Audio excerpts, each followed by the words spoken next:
उन्होंने हमारी आस्था पर प्रहार किया, मंदिरों पर प्रहार किया, जबरदस्ती कन्वर्जन कराया।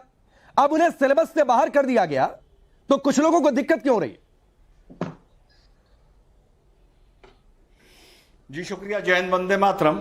आपके इसकी एक वजह है, आपके जो मुझे पहले मौका दिया है, इस बात की शुरुआत में एक सवाल के साथ करता हूं। चलिए, माजिद भाई हमें बताएंगे कि जो मौर्यन एम्पायर था, बिना गूगल करे उसके 3 प्रमुख जो बादशाह हुए उनके नाम बताएंगे बिना गूगल करे। मैं देख रहा हूं उनको। और Napoleon of India, Gupta empire के किस महान राजा को कहा गया था नेपोलियन ऑफ इंडिया? ये बहुत आसान सा सवाल है। हिस्ट्री ने, जिसमें को भी हिस्ट्री में रुचि हो वो ये दे सकता है। आप बता सकते हैं माजिद भाई, बिना गूगल करे? बस ऐसे ही पूछ रहा हूं, ऐसे ही, जस्ट आस्किंग, हैशटैग। बता सकते हैं आप माजिद भाई? मैं अपने मौके पे जवाब दूंगा और पूरा अच्छी तरह जवाब दूंगा कि आपको भी याद रहेगा वो जवाब। अभी मौका दिया, अभी मौका दिया। चलिए, जवाब मिल गया। चलो गूगल करो जब तक मैं बोल रहा हूं, गूगल करो जब तक मैं बोल रहा हूं। अब मैं राकेश भाई मुद्दे पर आता हूं। मुझे पता था ये सवालों का बड़ा बेसिक जवाब है। चंद्रगुप्त मौर्य, बिंदुसार, अशोक, समुद्रगुप्ता को बोला गया नेपोलियन ऑफ इंडिया। जिसको जरा सा भी इतिहास में इंटरेस्ट हो, जरा सा भी, बाल बराबर, वो खट से जवाब दे देता। अब भाई को गूगल करता रहेगा, भाई मैं बोलता रहूंगा। मुझे पता था जवाब नहीं मिलेगा। ये सवाल मैंने इस बारे पूछा, ये मैं साबित कर दिया ये सवाल पूछ के कि यहां बैठे लोगों को इतिहास से कोई मतलब ही नहीं है, मतलब ही नहीं है। तो सवाल उठता है कि जब कहा जाता है मुगलों का इतिहास, मुगलों का इतिहास, नहीं, इतिहास से मतलब है ही नहीं। अगर इतिहास से मतलब होता तो खटाक से जवाब आता, चंद्रगुप्त मौर्य, बिंदुसारा, अशोका, समुद्रगुप्ता। लो बता दिया। रिजवान अब बताओ। ये थी इसकी पकड़। इंटरेस्ट है सिर्फ मुगल शब्द में, इंटरेस्ट है कि वो भी मुसलमान थे और हम भी मुसलमान हैं। तो ये इतिहास से प्यार नहीं है, ये कौमी प्यार है। इसका इतिहास से कोई लेना देना नहीं है, पहली चीज। अब अगर कौमी प्यार है तो इस पर भी 2 सूरत में दे देता हूं। पहली चीज, हां एक बात और बता दूं राकेश भाई, 2 दिन पहले वेटिकन ने, पोप ने पूरी दुनिया से माफी मांगी है। जो अंग्रेजों का एक्सपेंशन हुआ, कॉलोनाइजेशन हुआ और मिशनरीज गई, उसके लिए पोप ने 3 दिन पहले पूरी दुनिया से माफी मांगी है।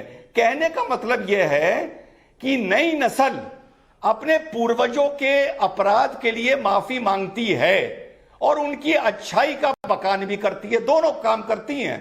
72 घंटे पहले माफी मांगी है, गूगल करवा के देख लीजिएगा। तो अब सवाल उठता है कि मुगल हमारे थे या नहीं थे? मुसलमान के जो पेट में दर्द होता है मुगलों के इतिहास से और मुगलों के नाम पर, अगर वो हमारे थे तो उनकी अच्छाई का हम सेहरा भी बांधेंगे और उनके गुनाहों के लिए राकेश से और त्यागी भाई से माफी भी मांगेंगे। दोनों काम करेंगे अगर वो हमारे थे।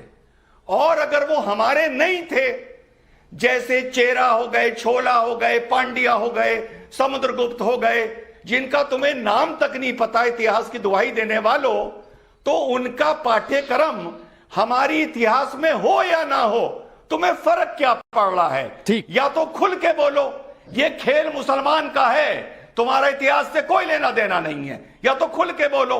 और अगर नहीं बोल रहे हो और मुगलों को अपना मान रहे हो तो उनके लिए माफी मांगो। बात खत्म हो गई। ठीक है, सारी सूरतें इतनी देर में बता दी। माजिद हैदरी, क्या आप खुलकर माफी मांगेंगे अगर मुगलों को अपना मानते हैं तो? और जो बातें कही, मौर्य वंश की बात कही, मैं आपसे गोपाल वंश के बारे में बोलूं, आप नहीं बता पाएंगे। मैं आपसे अंग साम्राज्य के बारे में पूछूं, आप नहीं बता पाएंगे। चोल राजवंश में किस तरीके से लोकतंत्र की नींव उस समय रख दी गई थी, कैसे वहां पर पंचायती राज की व्यवस्था कर दी गई थी, वो पढ़ाया क्यों नहीं जाता 11वीं और 12वीं में उतने विस्तार पर? ये मैं पूछूं, इसका जवाब नहीं दे पाएंगे। मुगलों से इतना प्यार क्यों? देखिए राकेश भाई, क्योंकि चर्चा का विषय मुगल साम्राज्य है, तो मैं ये कहूंगा कि योगी जी के महफिल में किस्मत आजमा कर हम भी देखेंगे, अजियां हम भी देखेंगे। देखिए, मुगलों के इतिहास के बगैर हमारा देश उतना ही अधूरा है जितना 15 अगस्त में हमारी आजादी की खुशी लाल किले के बगैर अधूरी है।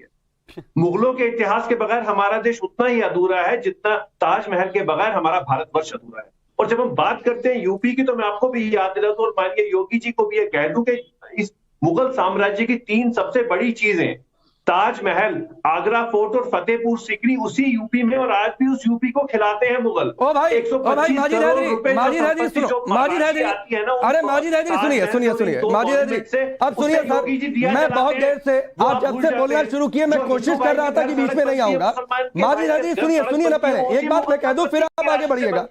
माजिद हैदरी सुनिए, खिलाते हैं माजिद हैदरी सुनिए, ना तो यूपी, जो मुझे अब सुन लीजिए ना माजिद हैदरी, देंगे, मगर मुझे ये नहीं बताएंगे सुनिए ना माजिद हैदरी, और भाटी जी इस बात से सहमत होंगे क्योंकि सरकार इनकी भी रही है, ना तो यूपी और ना तो भारत। पाकिस्तान मत समझिएगा, पाकिस्तान जैसे कितने मुल्क पाल लेगा अकेले उत्तर प्रदेश, तो ना तो यूपी ना तो भारत सर इतना कंगाल है, ना तो इतना कंगाल है कि ताजमहल से कमाई आई और उस पर चले। तो ये बात एकदम मन में बिठा लीजिए। मैं उस चीज की बात कर रहा हूं जो मुगलों ने की। नहीं, आपने कहा ना कि उसके खजाने पर चल रहा है, तो सुनिए ना, सुनिए, मैं भाटी जी से कहिए तो तस्दीक करवा देता हूं। 24% सुनिए माजिद हैदरी, सुनिए, 7% ना तो यूपी ना तो भारत मुगलों की इतना कंगाल है।